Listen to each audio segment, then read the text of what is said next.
sekarang sudah emosinya kan rata-rata kurang terkendali daripada dulu.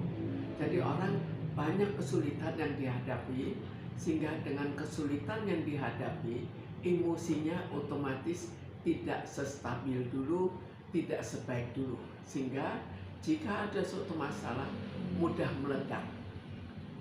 Ini prinsip dari terjadinya banyak hal-hal yang sifatnya kekerasan, dan akhirnya hubungan satu dengan yang lain, hubungan gotong royong dan lain-lain kan semuanya ya sangat berkurang. Kenapa orang jadi seperti itu? Pertama adalah masalah kepribadian dasarnya. Kemudian kepribadian dasarnya itu tergantung pada lingkungan. Apakah ini akan mencetuskan sebagai suatu tindak kekerasan atau tidak? Jadi bisa saja, oh dia memang kepribadiannya sebetulnya cukup ganas, cukup keras, cukup ya punya keinginan untuk memukul. Tapi karena lingkungannya baik-baik, maka tidak terjadi apa-apa.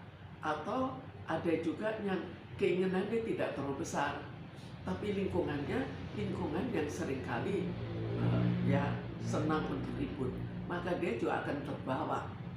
Demikian juga bisa kita buktikan di tempat-tempat tertentu di mana sering terjadi kekerasan.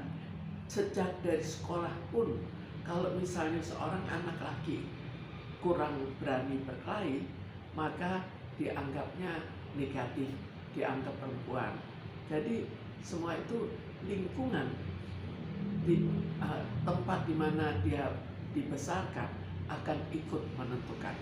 Dari kecil bisa juga setelah dia besar, seperti misalnya kita tiba-tiba luar negeri setelah besar, kita juga sebagian dari kebiasaan luar negeri itu akan kita ikuti, misalnya ketertibannya atau serobot menyerobot itu akan kita ikuti. Sudah begitu, sudah kita ragukan bagaimana orang tuanya mendidik, apakah memang betul-betul dasar kepribadiannya, atau barangkali dia juga dibiarkan untuk keras. Jadi misalnya orang tua seringkali kalau anak pejabat, anak orang kaya kan ya seringkali terlalu berani karena kebal hukumnya.